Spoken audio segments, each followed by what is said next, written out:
નમસ્કાર. Dholka education society સંચાલિત શ્રી શ્રેયુષ શાસ્ત્રી અધ્યાપન મંદિર ડેલેટ પ્રથમ વર્ષ કોર્સ 3 અભ્યાસક્રમ અને વર્ગ વ્યવહાર.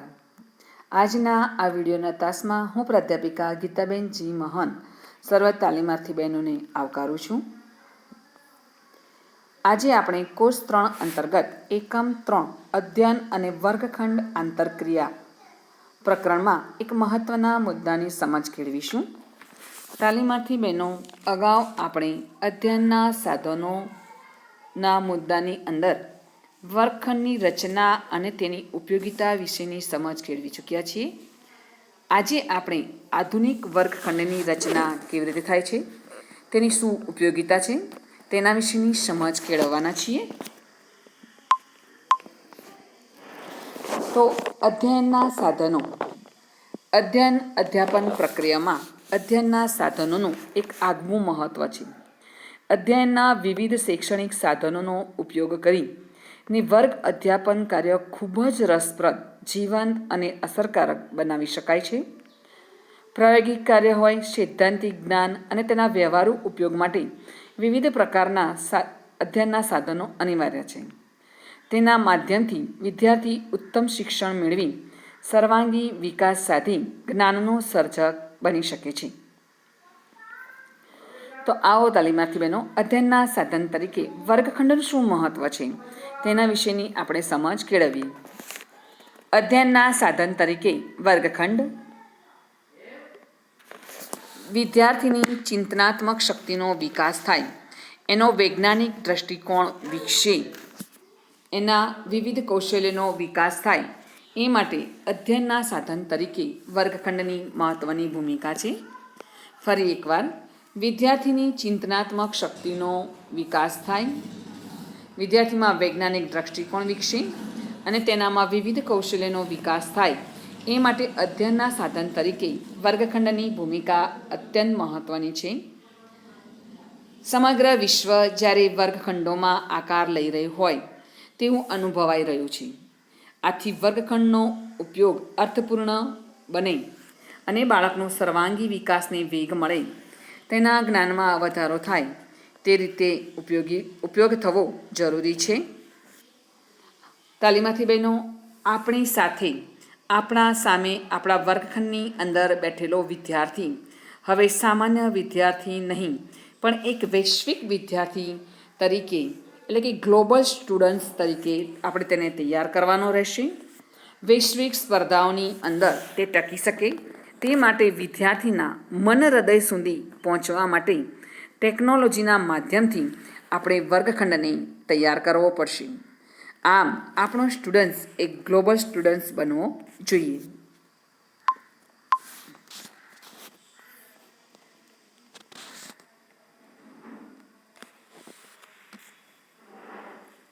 વર્ગખંડની રચના અને તેની ઉપયોગિતા. શાળા શિક્ષણ દરમિયાન બાળક મોટા ભાગનો સમય પોતાના વર્ગખંડમાં પસાર કરે છે. આથી બાળકને વર્ગખંડ સાથે આત્મીયતા બંધાઈ જાય છે. વર્ગખંડની તેના જીવન પર ગાઢ અસરો પડતી હોય છે. આથી જ વર્ગખંડની સજાવટ, તેનું રાચરચીલું, તેની બેઠક વ્યવસ્થા, તેમાં રહેલા શૈક્ષણિક સાધનોની ગોઠવણી તે બાળકોના આનંદ ઉત્સાહમાં વધારો કરે તેવા પ્રકારની હોવી જોઈએ.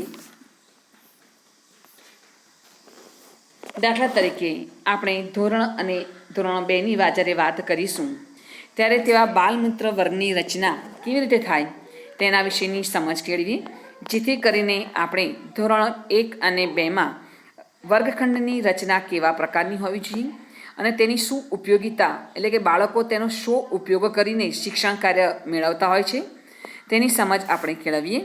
ધોરણ 1 અને 2માં રહેલા બાલમિત્ર વર્ગની અંદર વર્ગખંડની સજાવટ અલગ પ્રકારની કરવી જોઈએ. સમગ્ર વર્ગખંડમાં આપણે નજર નાખીએ તો વિપુલ અધ્યયન સામગ્રી જોવા મળે છે.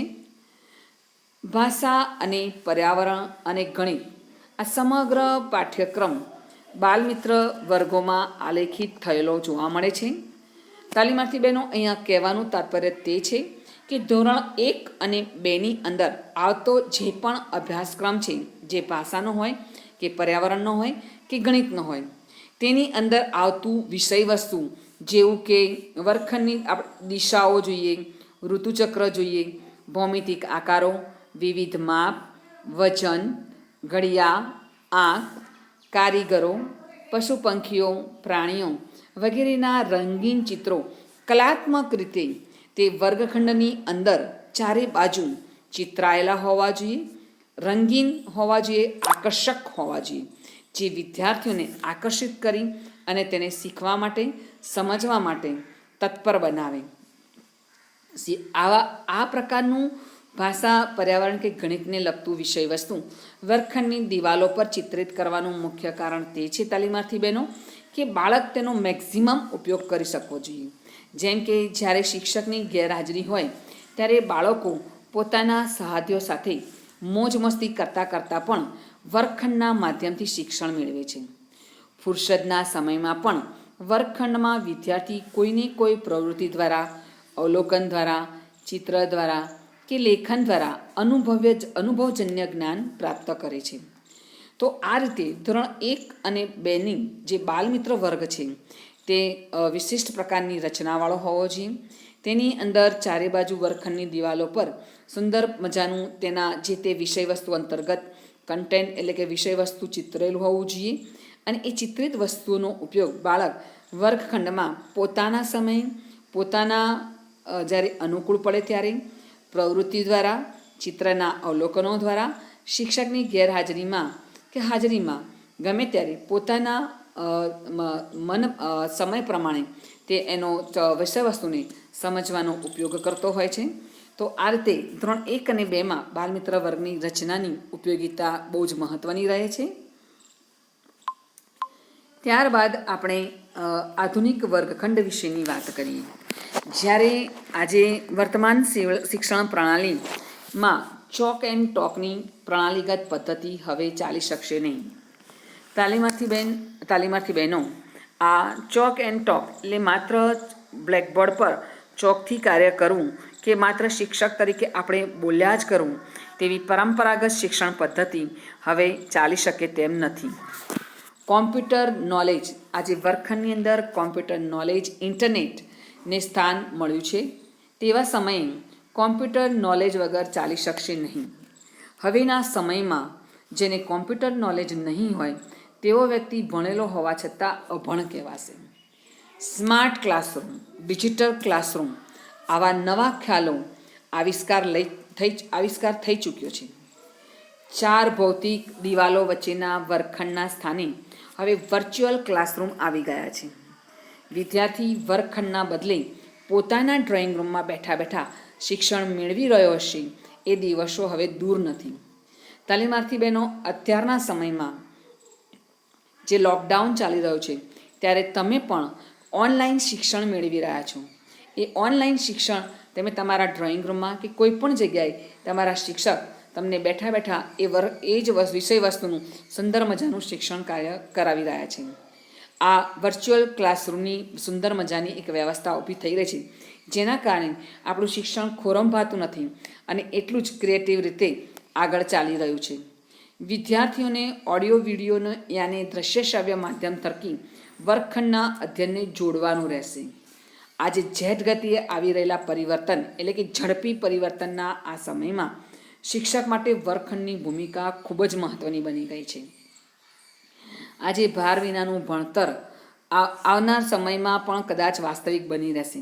આજે પાઠ્યપુસ્તકનું સ્થાન સીડી, ડીવીડીઓએ લઈ લીધું છે. વર્ગખંડમાં વિદ્યાર્થીઓને દ્રશ્યો છે તેને જીવંત રીતે બતાવવા પડશે. આજે વર્ગખંડમાં રહેલા ગ્રીન બોર્ડનું સ્થાન બ્લેકબોર્ડનું સ્થાન એ ગ્રીન બોર્ડ, સ્લોટી બોર્ડ, સફેદ બોર્ડ જેવા વિવિધ બોર્ડનો ઉપયોગ હવે વર્ગખંડમાં થઈ રહ્યો છે. શિક્ષણમાં આઈટીના પ્રવેશથી હવે શ્યામપટની વ્યવસ્થા બદલાઈ છે. આજે આપણે જેને કાળું પાટિયું કે કૃષ્ણ ફલક કહીએ છીએ તેનું એક નવીન રૂપ આપણી સમક્ષ આવ્યું છે, જેનું નામ છે સ્માર્ટ બોર્ડ. આજની આ વ્યાખ્યા છે. આજે જે બોર્ડ છે સામાન્ય શ્યામ ફલકે સ્માર્ટ બોર્ડનું સ્થાન લીધું છે. સ્માર્ટ બોર્ડ એટલે શું તાલીમાર્થી બહેનો? તો સ્માર્ટ બોર્ડ સાથે આપણે પ્રોજેક્ટર જોડીને શિક્ષકે શિક્ષણ કાર્યને રસપ્રદ બનાવવાનું છે. વિદ્યાર્થીઓમાં ગુણાત્મક રીતે શિક્ષણ કાર્યને અસરકારક બનાવવાનું છે. તો આ રીતે તાલીમાર્થી બહેનો શાળા શિક્ષણ દરમિયાન વર્ગખંડની રચના કેવા પ્રકારની હોવી જોઈએ, આધુનિક વર્ગખંડની રચના કયા પ્રકારની હોવી જોઈએ, બાળક આજના પ્રવર્તમાન સમયમાં ઇન્ટરનેટ અને કોમ્પ્યુટરના યુગમાં સમગ્ર વિશ્વ સાથે તાલમેલ મેળવીને તે ગ્લોબલ સ્ટુડન્ટ્સ બને. ડિજિટલ ક્લાસરૂમ, સ્માર્ટ બોર્ડની જે સંકલ્પના છે તે શીખવીને આપણે બાળકને આજે વૈશ્વિક તાલ મેળવતા શીખવાનું છે. તે સમગ્ર વિશ્વ વિદ્યાર્થી બને તેનું આપણે ધ્યાન રાખવાનું છે. તો તાલીમાર્થી બહેનો, આજના આ તાસમાં આપણે શું શીખ્યા તેની એક ફરી વખત સમજ કેળવી જોઈએ. આજના આપણે તાસમાં અધ્યયનના સાધન તરીકે વર્ગખંડની રચના અને ઉપયોગિતાની વાત કરી.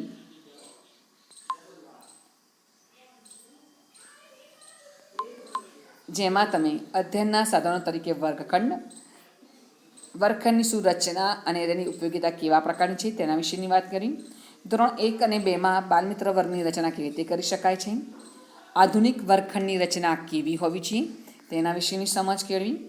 તાલીમાર્થી બહેનો, આજના આ તાસના અંતર્ગત આપણે આ પ્રકારના સ્વાધ્યાય કાર્ય કરવાનું રહેશે.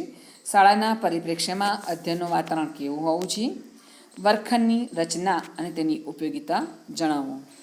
ફરી મળીશું બીજા એક મહત્ત્વના મુદ્દાની ચર્ચા અને સમજ સાથે. આશા છે કે તમને આજના આ તાસમાં સારી એવી સમજ મેળવી હશે. નમસ્કાર.